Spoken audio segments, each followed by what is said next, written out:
All right, thanks for coming out. Before we get started, I have a special announcement that the Kentucky weekend, November 18th, seems like years away at this point, but the Kentucky weekend, we have something that I think our fans will be excited about and have been asking for a while. Darude, the creator of Sandstorm, will be here that weekend. He will be doing a pregame concert in Gamecock Park. He will be the celebrity starter. Many of you guys obviously only know Darude for Sandstorm, but if you're a Darude fan, you also know the hit songs Feel the Beat and Calm Before the Storm. So thank you, Justin King, for that as well. But really excited about that. Obviously a song that's synonymous with Gamecock athletics. You hear that song anywhere in the world, people think of South Carolina football. So really pumped that he's going to be here for the Kentucky game. And certainly want to give a special thanks to our corporate partners, Ariat and Harrison's, for making this happen. So hopefully we're rolling at that point, and a ton of excitement and all that as well. And that'll be a fun weekend when he comes. So really looking forward to that, and appreciate him making time to come here as well. So love this week for us. Obviously classes are starting here at Carolina in a couple days. Students are coming back. Obviously, was involved with move-in on Saturday over at the dorms. It was great getting to meet a lot of our freshman class and their families and hearing their stories and how excited they are about Saturdays in Williams-Brice Stadium. So that was fun. Saturday night had our last preseason scrimmage of the year. Great way to finish, preseason camp as well. And now we're in football-wise into our mock game week is how we call it. So basically we're doing everything this week just like we will next week when we play North Carolina in regards to our schedule. So Monday during the season is our players' off day. So they were off yesterday.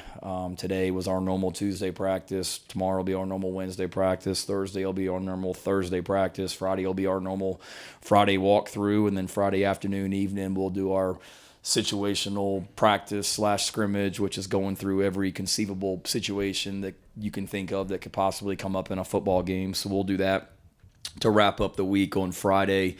But it's great to be able to kind of run through it this time so our guys understand how we practice and how we meet. And with some new coaches, they understand what the routine is going to be next week. If there's issues on what we did in practice today, or the number of reps we had in a certain period, or how much time a certain period was it too long, was it not enough, you can kind of tweak those things. So we're ready to roll next week when we do it for real as well. Thought the scrimmage on Saturday night went great. We had planned on getting around 75, 80 plays, and we ended up getting about 113, I think is what it ended up being. And part of that was because the football gods were listening to us and kind, because we were talking, some of the coaches and Luke Day and myself, that we hadn't done enough, in my opinion, or hadn't had enough like long sustained drives during preseason camp. That we've had some 8, 9, 10 play drives, but we needed to really manufacture some longer drives, and we had planned to do it some in practice this week. And lo and behold, when Spencer and the ones got out there, they had an 18 play drive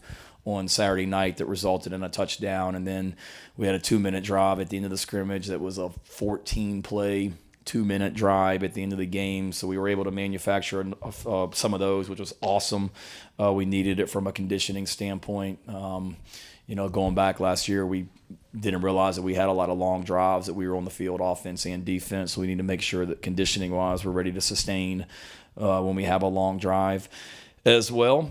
So we got a lot of work done, and that's why the numbers got skewed in the scrimmage, but saw a lot of good things, and obviously, as always, a lot to correct as well. I thought preseason camp has been really good. These guys work.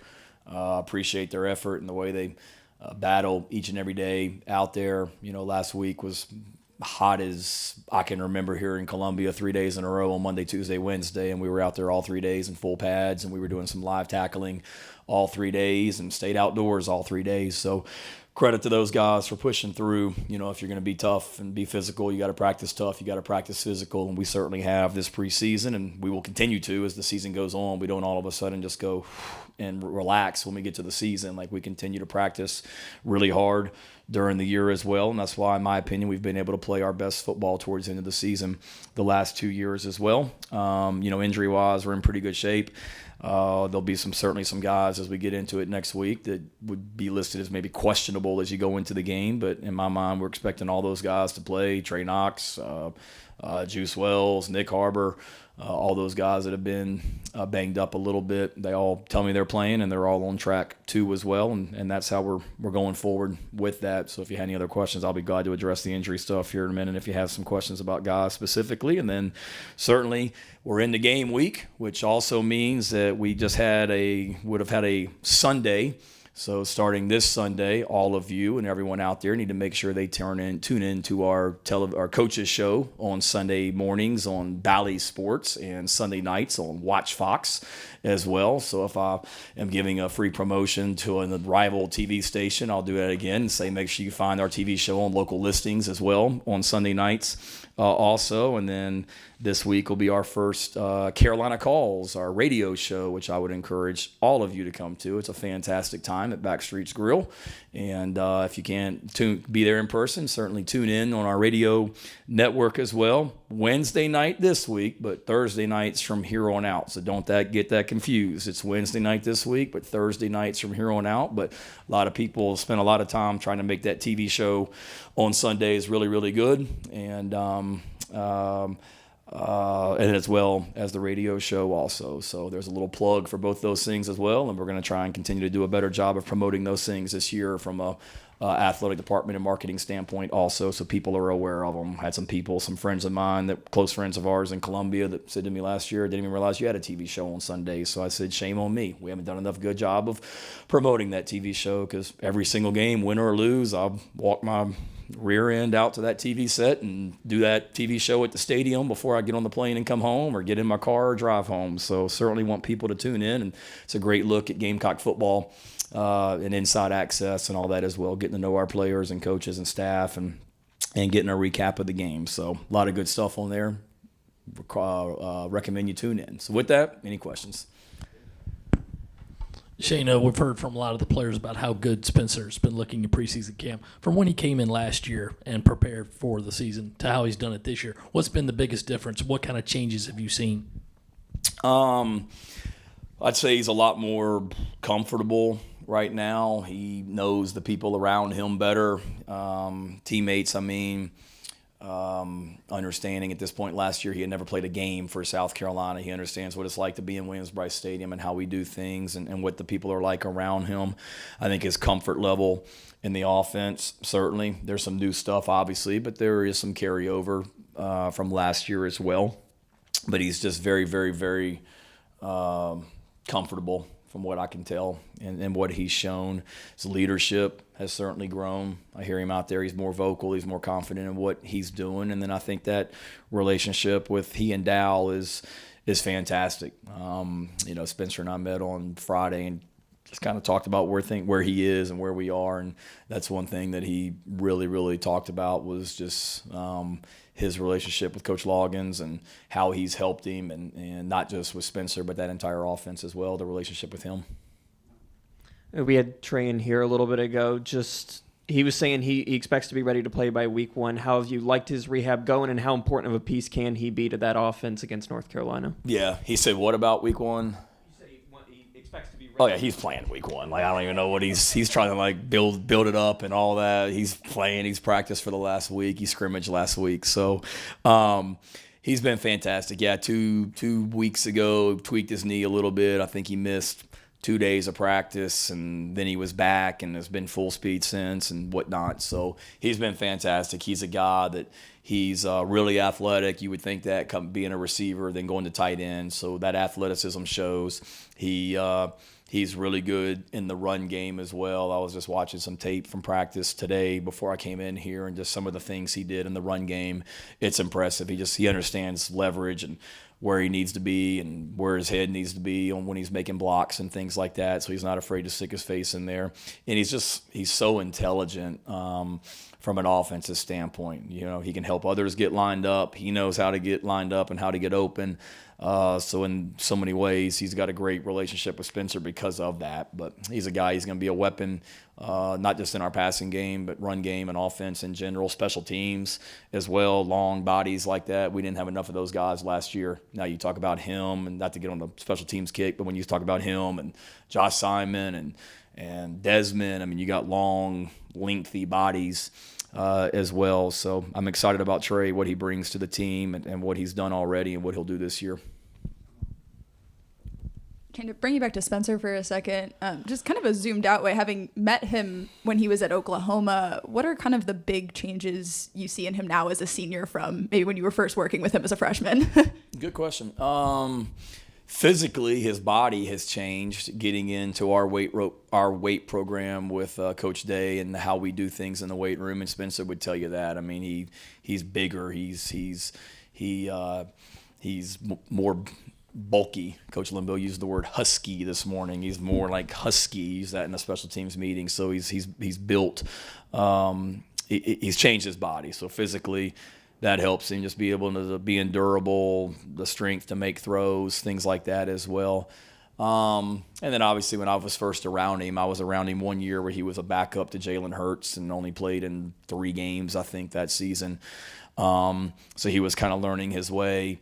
And then the next year, he was the starting quarterback, but he's still a redshirt freshman with a bunch of older guys around him as well. So that's probably the biggest thing I see is just his confidence and how he's changed his body. And then to go back to what David asked too, I think he's having a lot of fun. Not that he wasn't at Oklahoma, but he's having a lot of fun out there. I mean, he came to me last week and just talked about this preseason camp and how he and some of the guys were talking that, yeah, it's really hard, but it's been efficient. They love the schedule. They're happy. They love coming over here each day. And that mindset that he has, it shows with the way he's playing. Shane, you guys added Drew Tuazama to the roster over the weekend. Just how did that process kind of come about, and what are realistic expectations for someone coming in 2 weeks before the season starts? Came about, he had a connection with Elijah Davis. They both spent some time at East Mississippi Community College, so they knew each other. He's from Raleigh originally, so he had connections to the Carolinas and wanted to, get back closer to home, I believe. Coach Limbo and some other of our coaches were familiar with him from high school recruiting that area as well. And then he was a guy that he needed to graduate from UAB, and he wasn't able to graduate until a week or so ago. And he graduated. We were made aware. He went in the portal. I think before I even found out he was in the portal, he had offers from, I want to say, like Mississippi State, Florida, some other places as well that were on him. And, we immediately, the minute he went in the portal, started following him on Twitter and sent him a direct message and hit me right back and just kind of went from there as well. But I'll give the kid credit. Like, he got here once he went in the portal and we started communication and he decided that this is where he wanted to be. Like, he literally got here late afternoon, got all of his paperwork done, did the stuff he needed to do in the training room, and was in my office. And I'm like, well, we got a team meeting in like 5 minutes. You want to go? And he's like, yeah, come on. So he was in there in the team meeting and was full speed ahead. So he's grateful for the opportunity to be here. He's a great young man. And realistically, we expect him to play next Saturday night against North Carolina. Coach, there's been a lot of talk about some of the big games that y'all got in the month of September, and there's also been a lot of talk about the physicality course of the summer strength conditioning program and fall camp. Has that been emphasized due to the start of the schedule for this season, or is it just something that you're just trying to continue from the past couple of years? Continue from the past. Honest to God, like, not once have we talked about, here's who we play in September, here's who we got in October, we better make things really physical because of who we're playing. Not one time. I would tell you if we did. Y'all know me, I'm honest, but we haven't. It's how we do things around here. It's how we practice. It's how we train in the summertime. Always have been that way. I think this summer was certainly a little bit gnarlier than maybe other summers, and we've had a physical preseason camp, but I feel like we have, the last 2 years as well. And you always look back. I mean, I'm a note taker and always looking back at previous years and already thinking about preseason camp 2024, how we would maybe tweak some things and do some things different based on what we just went through in August of 2023. So you're always looking to evolve and be better the next year and things like that as well. But how we set up stuff and design stuff had nothing to do with, how the schedule's starting. It's just how we do things, what we felt like this team needed more than any. Shane, a two-parter, because I don't think we had a chance to be able to ask you, but the last time that we had a chance to be able to view practice, Pop Howard was in a blue non-contact jersey. Is he okay? Yeah, he was not in a blue non-contact. He was not in a blue non-contact today, and is good to go. The reason I bring that up, and not just specifically just talking about Pup, whether it be young players and even some of the older players, when they go through this process, right, whether it's the first time getting banged up or maybe they're in that non-contact jersey, from the psychological standpoint, how have you seen yourself have to grow with dealing with some of these players when they're going through the injury process? Because, again, some of these players, whether it be freshmen, whether it be upperclassmen, they might not have gone through that process. And you see, obviously, this fan base, any fan base, they want to see their guys get on the field, and they're around that. They see what's being said on social media. Yeah, no, it's hard.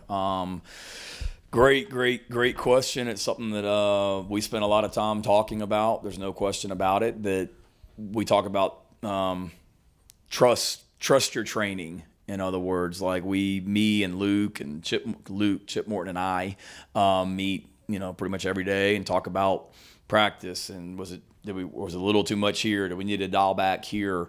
But with us, it's just constantly emphasizing to our players, trust how we do things. Like, a Tuesday practice like we just had in season, it's going to be really, really, really uncomfortable. It's not supposed to be like comfortable. And preseason camp, it's going to be uncomfortable, and you're going to have bumps and bruises, and we're never going to put anybody out there if they're not healthy. But you have to understand that, being uncomfortable, there's great growth in being uncomfortable. And we constantly are, emphasizing that and talking to our guys about, we use the expression, stay in the fight. You got to stay in there and just keep battling. And I've seen that. I mean, we had guys that got banged up in our last couple scrimmages and came out for a couple plays where maybe in the past that guy would be done for the rest of practice. Same guys are back out there 2 plays later, and really proud to see that. So just understanding that, we've gotten better as a football team the last couple of years as the season goes on. But not only that, we've gotten stronger. We've gotten faster. Like, we have guys setting speed records, meaning they're running the fastest they ever have in a football game. We're doing that last year in November, like in the Tennessee game and in the Florida game. I mean, we're hitting speed records. So trust the training. And then on top of that, too, from a psychological, mental standpoint, because there's all these high expectations for freshmen when they come in here. We literally just talked about it in our team meeting this morning. Like, it's okay if you're not quite ready to go out there and play 50 plays against North Carolina next week. It's okay if you're not quite ready to go out there and play 20 plays, because I didn't realize it, but we talked about it in the team meeting. O'Donnell Fortune, Jordan Strawn, who else did we talk about? Boogie Huntley, Spencer Rattler, DeCarrion Joyner, Vershawn Lee, Ja'Kai Moore. All those guys, here's a little depth chart preview, all those guys should be starters for us in game one, and every single one of them redshirted. And everybody thinks, well, they're going to come in, I'm going to play 40 plays, 50 plays, and I'm going to be the man because there's all these expectations. And we got a great freshman class. Like, every single one of them is going to be a great player here at Carolina. But it's okay. Everybody on the outside expects you to be this mega star right now in game one. It's okay if you're not quite there. Like, it's our job as coaches to continue to bring you along and develop you, and we're going to be a better team, and you're going to be a better player in November than you are right now. But sometimes I think we as fans, sometimes as coaches, just understand there's still 18-year-old young men, and they're working to get there, and they've got high expectations, and they want to be great, and it's our job as coaches to help them get there as well. But it may not happen just right now, but they're all going to be really good players for us. But those are things that certainly I spend a lot of time thinking about, and we do talk about as a team too. Shane, you said that Spencer is more verbal this year. With him, does that mean he gets on guys when they blow assignments, or more as a motivator and encourager? I'd say both. I think you've got to be, as a leader, your personality. Like, you can't be somebody you're not. And I've told some of the leaders on our team, like, one of the greatest leaders I've ever been around was Nick Chubb when I was at the University of Georgia, and he was our running back, and Nick never said a word. But what he did was he was an absolute workhorse in practice and in the weight room, and players respected him, and he was a leader because of that. And when he did speak, it was like, oh my gosh. So be who you are. Don't try and be somebody you're not. But being a leader too is about, sometimes you gotta, there's confrontation involved about that at times as well. We showed the team a Kobe Bryant video last week where he was talking about that. Like, you can be a leader and pump people up and pat them on the back and be positive, but then it's also, making sure guys understand there's an expectation and an accountability level an accountability for what is expected. So I've seen both from Spencer, whether it be a receiver running a wrong route, making sure that receiver knowing that that's not what he expects, or encouraging a guy, as well. I've seen both from Spencer, and I think he's equally capable of both. Just one more on the injury front first. We've seen Tyree Johnson in the blue at every open practice. Is he good to go? I wouldn't say he's good to go. He would probably go in that questionable mix for next week, but I would say probably probable for next week would be my guess right now. He did not practice today, but he's not far off from being ready to practice. And then on the wide receiver front, you mentioned that one of your goals this camp was to kind of fill out the rest of the depth chart. Where is that process right now? Is there anybody kind of grabbing the back of that depth chart at wide receiver right now? I got you, trying to get a depth chart preview indirectly. I see that coming through the back door on the depth chart questions. Patience, darling, patience. And that's a great movie quote too. So I wasn't calling Alan a darling. If you know the movie, you know. I would say it's not as far along and solidified as maybe I would like right now, just being totally honest. I think there's no question if Juice is healthy, Juice and Amarian Brown and Xavier Legette are our top three receivers. And who is 4, 5, 6, 7, still to be determined. I was reading some of y'all's tweets before I came in here. I know some of the players were hyping up Omega Blake as being in that mix, and I would certainly put him in that mix as long as we continue to be consistent in practice as well. And it's like we told our players today that, we started some scout team work today, and that is what your role is right now, and not like your solidified permanent role for the rest of the season. And that includes the guys that weren't on the scout team today, just because you weren't maybe on the scout team in parts of practice. And we don't do a ton of scout team work anyway. I think it was 14 minutes total the whole practice today. But just because you're in a position, good or bad right now, doesn't mean that that's where you're going to be against North Carolina or when we play Clemson at the end of the season. It's constantly we're in constant competition. So we got good receivers. I'm not saying that. How that shakes out and what that rotation is necessarily is to be determined. So I know you guys love when we put oars on the depth chart, so there's probably going to be a bunch of oars at receiver. I'm just going to give you a heads up, but maybe. Guessing the folks in the comment section on YouTube are wondering about Antoine Wells and Nick Harbor. So what are their specific, or as specific as you can get with where they're at right now? I expect them both. I expect them both to play. Juice was out there. He didn't practice, but he was out there running around today and catching balls and doing some light jogging and things like that. So are they full go right now? No. Do I expect both of them to play next Saturday night? Absolutely. And as far as defense, we just kind of across the board, what do you feel like you've, learned or seen from that group as a whole throughout this month? Yeah.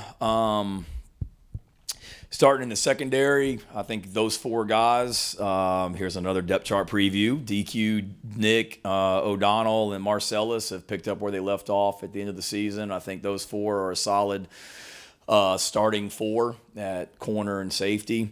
I like that group. Behind them is a bunch of young guys that are talented as well. So I'm excited about the freshman class that we have at the defensive back position. I've seen that and learned that. I like our depth at linebacker.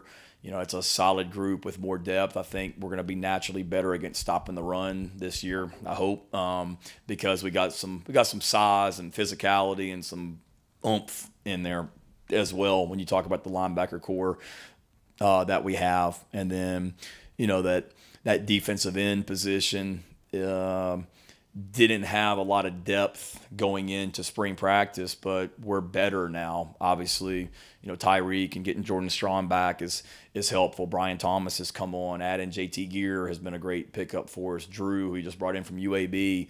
You know, we got some guys. Desmond's a talented freshman, so we got some guys there that can help us. So I feel better about the depth there, as long as we can keep guys healthy. And then, you know, we at the defensive tackle position, we're fortunate to have 3 older guys there, and really 4 older guys, and Nick Barrett, TJ, and Boogie, and Tonka. You know, guys that have played a lot of reps as well. So, like to learn that we got a lot of depth and some good players there up front. Learn that we got depth at defensive end. Learn that we have a physical group at linebacker they've really taken a step, and then learn that we've got some good young defensive backs that, you know, are going to help us this year. Kind of still a depth chart question, but I mean, where right now do you feel like the biggest position battles are still happening, and who are kind of the guys who are competing for those roles right now? I would say, I like that question, Emily. You're trying. We just need to have like a depth chart. Just have it up here. We can just like dissect every position. That can be the press conference. Position battles, offensive tackle as well. Y'all been out there. I'm not going to just give you layups. Y'all been out there and watched practice enough to see that, you know, we've got some guys we've got guys, and I've said it before, the flexibility on the offensive line. We've got guys that can play center, guard, tackle. They can play multiple spots. But the offensive tackle position, without giving names, is certainly a position battle going on, not just for the starters at each position, but who are the top two backups going to be. That's a battle. I just mentioned it, but who is our 4th, 5th, 6th receiver? Those are battles that are still to be determined. How does that running back position shake out? DeCarrion is going to be listed as the starter on the first depth chart, and rightfully so. What does 2, 3, and 4 look like? Who is our, who are the top backups at defensive tackle for sure? And probably who is our 3rd and 4th corner? You know, because we're gonna play multiple guys. We're going to play multiple guys in the secondary with different personnel groupings and resting guys and things like that as well. So how does that 3rd corner position shake out? So those would be the top ones that jump to mind. But again, nothing is necessarily set in stone. You know, we're constantly competing. Competition is a core value of this program, and that's not just in preseason camp and spring practice. It's throughout the season as well. We gave the example to our players this morning of Keenan Nelson. I mean, Keenan Nelson hardly played during the season last year, and he's the starting nickel in the bowl game because he continued to compete and progress and get better as the season went on. It wasn't necessarily by default because we had some guys that didn't play in that game. It was because he worked hard throughout the season and earned it. I know Spencer Rattler's probably the starter at quarterback, but how does that position shake out behind him with Luke, with Lenore, some of the other young guys? See, just another depth chart question. You're welcome. I had to finish on the strong way. note. Just say, what's the depth chart look like? Who's your set backup quarterback, 3rd quarterback? Luke is our backup quarterback right now. And certainly we're excited about Lenoris. We're excited about Tanner Bailey. We're excited about Colton Gauthier. Really like that quarterback room. It's really a bunch of good young men that are making each other better as well. So Lenoris has gotten better this preseason and has done some good things. And Luke has as well. You know, Luke's just a really good football player, and I sit in that quarterback meeting a lot. I was in there this morning, and he's smart. He gets it, asks great questions, whether it be routes, protections, you name it, and has done a nice job. So that would be that position. But again, every position we have on our team is in constant competition. All right. Appreciate you guys. See y'all next week.